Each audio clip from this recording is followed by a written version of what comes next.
कैसे हो सभी दोस्तों? उम्मीद है सभी के सभी अच्छे ही होंगे। आई होप कि इस लॉकडाउन के बाद अब सब कुछ, वैक्सीन तो नहीं आई है हालांकि, बट सब कुछ खुल चुका है और आप सभी लोग अपनी फ़िटनेस के ऊपर पूरा ध्यान दे रहे होंगे। अगर नहीं दे रहे तो हमारी वीडियो के ज़रिए आई होप कि आपको मोटिवेशन मिलेगा और आप फ़िटनेस के ऊपर ध्यान ज़रूर देंगे।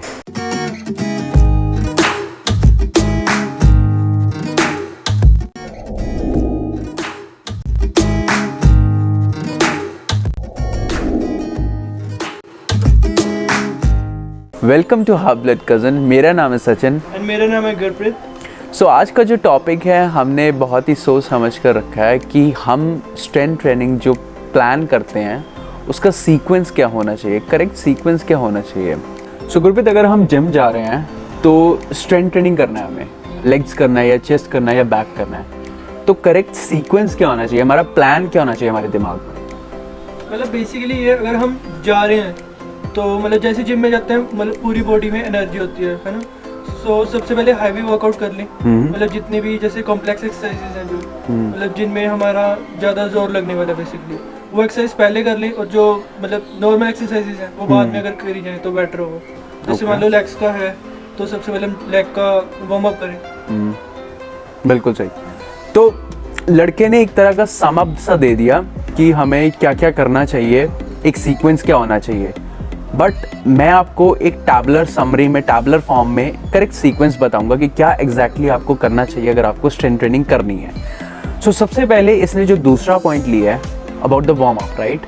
सो वार्म अप बहुत ज़रूरी पॉइंट है। नंबर 1 इज़ वार्म अप, कि आपको करेक्ट स्ट्रेंथ ट्रेनिंग परफॉर्म करने के लिए सबसे पहला ज़रूरी है कि अगर आप कोई भी चेस्ट की एक्सरसाइज लगा रहे हैं या फिर लेग्स की एक्सरसाइज लगा रहे हैं तो उसका वार्म अप करना बहुत ज़रूरी है। अब मुझे लेट्स से कल वर्कआउट लगाना है लेग्स का, तो क्या मैं जा कर के सीधा ट्रेडमिल पे या साइकिलिंग करना शुरू कर दूं 10 मिनट के लिए, वो सही रहेगा? लेग्स का वर्कआउट लगाना है लेट्स से मुझे, वो सही रहेगा, अकॉर्डिंग टू यू सही रहेगा, ओके। तो अगर मुझे चेस्ट लगाना है तो उसके लिए भी मैं अगर 10 मिनट का साइकिलिंग कर रहा हूँ, वार्म अप कर रहा हूँ, तो वो भी सही रहेगा मेरे लिए।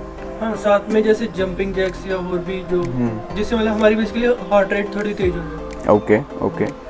तो तुम्हें नहीं लगता कि ये सब एक्सरसाइजेज जो थी वो हमारी एरोबिक एक्सरसाइज में आ जाती है, जो कि पहले ही तुम 5 और 10 मिनट के लिए परफॉर्म कर लोगे, उसके बाद तुम्हारी पूरा का पूरा एग्जॉस्ट हो जाओगे, तुम परफॉर्म ही नहीं कर पाओगे अपनी एनारोबिक एक्सरसाइज जो तुम्हें स्ट्रेंथ ट्रेनिंग परफॉर्म करना, राइट।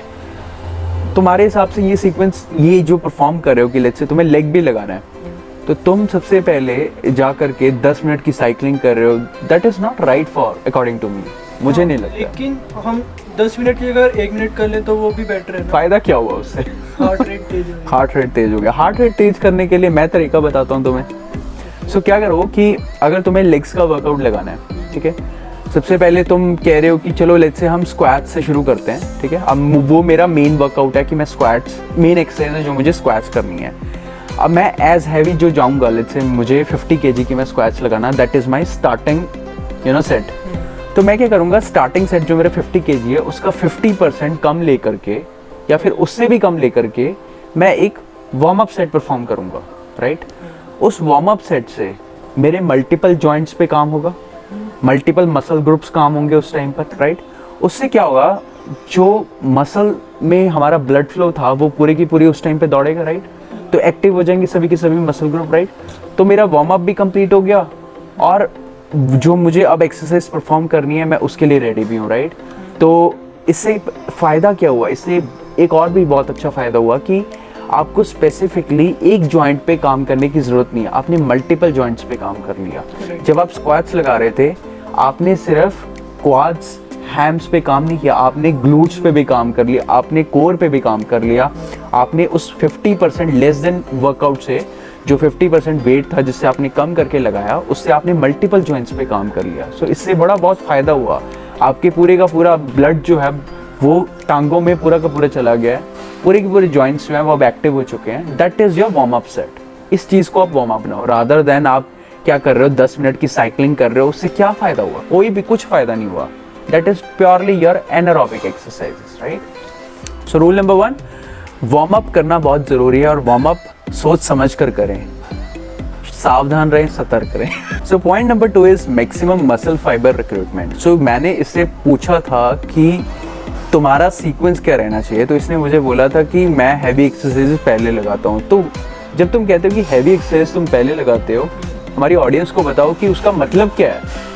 मतलब जैसे मैंने पहले बताया था कि हम जब जिम में जाते हैं, मतलब फुल एनर्जी होती है बॉडी में, तो मतलब जिम में हमारा मतलब बेसिकली पता होता है कि इस एक्सरसाइज में मेरा ज़्यादा जोर लगने वाला है। ओके, तो वो पहले कर ली जाए तो वो बेटर रहेगा। ओके, क्योंकि बाद में बॉडी जैसे जैसे हम करेंगे तो उतनी ज़्यादा स्टेमिना तो नहीं, मतलब थकती जाएगी थोड़ी बॉडी, मतलब Okay. थकान सी फील होती है ना कि ये मेन स्ट्रेंथ कम होती जाएगी। इसका कहने का मतलब ये है कि आपको सबसे पहले कंपाउंड एक्सरसाइजेस करनी चाहिए, उसके बाद हमेशा आइसोलेशन एक्सरसाइजेस करनी चाहिए। जो इसने पॉइंट बोला कि आपकी बहुत ज़्यादा शुरू में एनर्जी होती है, आप यूटिलाइज कीजिए कॉम्प्लेक्स एक्सरसाइज। जिम में गए, you have full of ATP, आपके पास बहुत ज़्यादा एनर्जी है उस टाइम पे, राइट। ग्लाइकोजन बहुत अच्छा खासा स्टोर हुआ है। अब आपने वो जो एनारोबिक एक्सरसाइज परफॉर्म करनी है, अब शुरू के जो कुछ टाइम होता है, राइट, आपको कोई एक्सरसाइज परफॉर्म करनी है, उस टाइम पर आपकी फुल एनर्जी होती है। हमेशा बोला जाता है कि आपको फ्लाइज से पहले चेस्ट की बेंच प्रेस करना चाहिए, बैक बिफोर बाइसेप्स करना चाहिए, राइट। सो अगर मैं जिम में जा रहा हूँ तो बाइसेप्स से पहले मुझे बैक करना चाहिए, या मुझे ट्राइसेप्स लगाने से पहले मैं चेस्ट की एक्सरसाइज करूँ, राइट। या फिर मैं लेग्स लगा रहा हूँ तो लेग्स में लेग कर्ल्स या लेग एक्सटेंशन की बजाय मुझे स्क्वाट्स पहले करना चाहिए। Why do we say that? Because these are the compound exercises which we should focus first, क्योंकि इसमें हमें multiple joints, multiple muscle groups पे काम हो रहा है rather than single muscle group.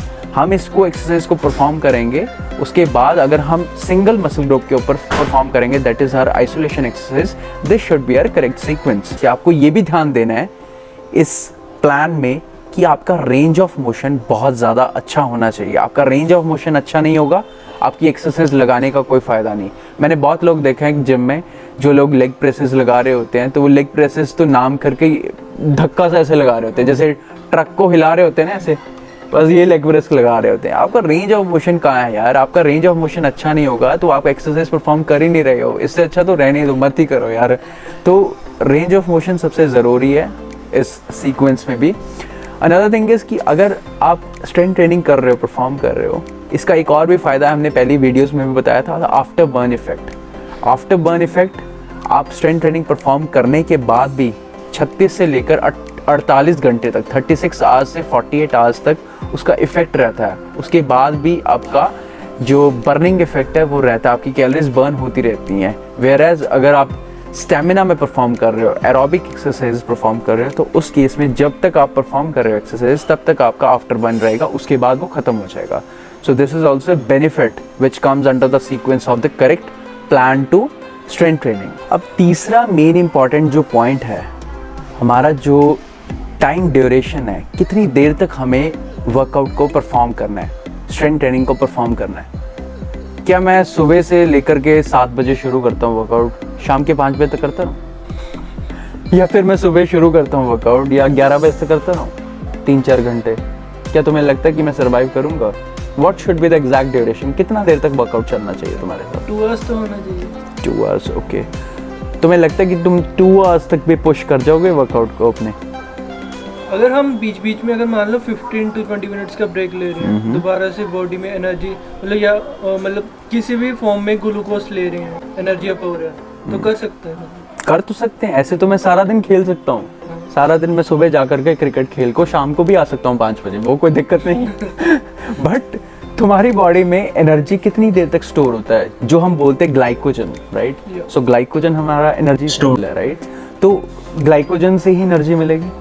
सो जो हम वर्कआउट करते हैं, शुरू के जो स्टार्टिंग का जो वर्कआउट ड्यूरेशन रहता है, जो हम वर्कआउट कर रहे हैं, उस ड्यूरेशन में तुमने नोटिस किया होगा कि उस टाइम पर हमारे पास फुल एनर्जी होता है, राइट। उस टाइम पे अपनी पूरी की पूरी हम ATP यूज़ कर रहे होते हैं, ग्लाइकोजन हमारा ब्रेक डाउन हो रहा होता है और मसल हमारे पूरे के पूरे फाइबर्स जो हमारे उस टाइम पर यूज़ हो रहे होते हैं, राइट। ग्लाइकोजन का जो ड्यूरेशन है वो ज़्यादा से ज़्यादा 60 मिनट तक चलता है, यूजुअली 30 मिनट तक चलता है या 60 मिनट मैक्सिमम तक चलता है। उसके बाद ग्लाइकोजन ब्रेक डाउन हो जाता है। जैसे जैसे तुम एक्सरसाइज परफॉर्म करोगे, मसल रिक्रूट होंगे, फाइबर्स तुम्हारे टूटेंगे, राइट। सो उसका जो बाय प्रोडक्ट निकलता है, राइट, वो लैक्टिक एसिड निकलता है। जब तुमने देखा होगा कि तुम एक्सरसाइज कर रहे हो तो किसी टाइम पर जा करके तुम्हें लगेगा कि मीठा मीठा दर्द हो रहा है, हम बोलते हैं राइट।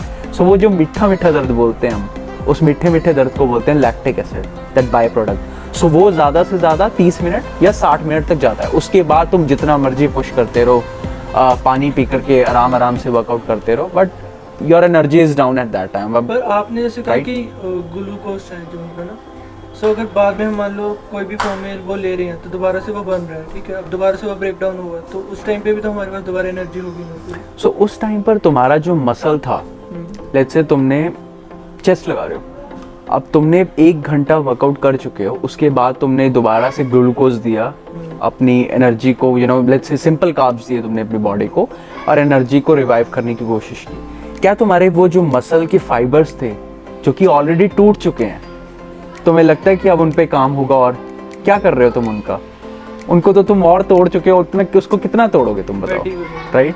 वो ऑलरेडी फटीग हो चुके हैं, उसको और फटीग करने से या और कुछ करने से उस पर और कोई काम नहीं होगा। अब तुम्हारे मसल को 72 आवर्स का गैप देना बहुत ज़रूरी है। अब वो 72 आवर्स का रेस्ट पीरियड, अब उसमें प्रोटीन भी जाएगा, फैट भी जाएगा, कार्बोहाइड्रेट्स भी जाएंगे, मोस्ट इम्पॉर्टेंटली माइक्रो न्यूट्रिएंट्स भी जाएंगे, राइट? सो उनको फटीग पीरियड से बाहर निकालने के लिए, रिकवरी के लिए टाइम चाहिए ताकि दोबारा से उसको पुश कर सको और फिर दोबारा से वो मसल टूटे और दोबारा से जुड़े। So duration of workout should be not more than 60 minutes and make sure कि आपका जो सेट्स हैं, कोई भी एक्सरसाइज परफॉर्म कर रहे हो, लेट्स से आपने चेस्ट लगाया या लेग्स लगाया, जो आपके सेट्स हैं वो 12 से 15 तक होने चाहिए, excluding warm up set. So warm up set को मैं एक्सक्लूड कर रहा हूँ यहाँ पे। वार्म अप सेट को आप डिफरेंट रखिए, उसको आप इसमें मत जोड़िए। अदरवाइज आप 12 से 15 तक लेकर के जाइए। आप 15 से भी ज़्यादा से ज़्यादा 18 तक वही लेके जाएंगे तो ठीक है, लेके जाइए, आपका फ़ायदा कोई नहीं होगा। आपका जो ग्लाइकोजन था वो ऑलरेडी ख़त्म हो चुका है, आप जितना मर्जी पुश करते रहिए, कोई फ़ायदा नहीं होगा उससे, राइट? सो हम लोग यहाँ पर दोनों बैठे ही हुए हैं आपको मोटिवेट करने के लिए। आई होप कि आप फिटनेस से जुड़े रहें और अपनी हेल्थ के ऊपर पूरा ध्यान रखें। जो वीडियो बढ़िया लगी तो लाइक कर दियो, शेयर कर दियो, कमेंट कर दियो एंड सब्सक्राइब जरूर कर दियो। सो मिलते हैं अगली video. Take care and bye bye. Bye bye.